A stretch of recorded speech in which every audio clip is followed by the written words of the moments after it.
Hi అండి. ఇవాళ కజ్జికాయలు ప్రిపేర్ చేద్దాం. దానికోసం 1 కేజీ బొంబాయి రవ్వ, 3 బెల్లం ముక్కలు, 1 కేజీ మైదా పిండి తీసుకున్నాను. ఒక కళాయిలో ఒక పావు కిలో శనగగింజలు వేయించి పౌడర్ చేసి పెట్టుకున్నాండి.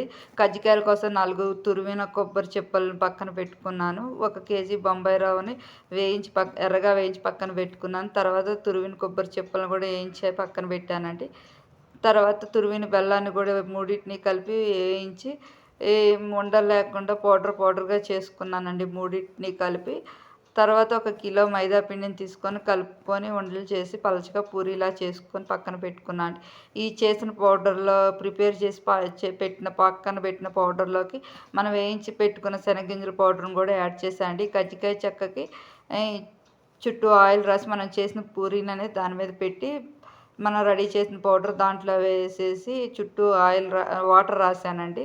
వాటర్ రాసేసి ఫోల్డ్ చేసేసి పక్కన పెట్టుకున్నాను. డీప్ ఫ్రైకి సరిపడా ఆయిల్ తీసుకొని వేరే కళాయిలోకి ఈ ప్రిపేర్ చేసి పెట్టుకున్న కజ్జికాయలని వేయించుకున్నా అండి.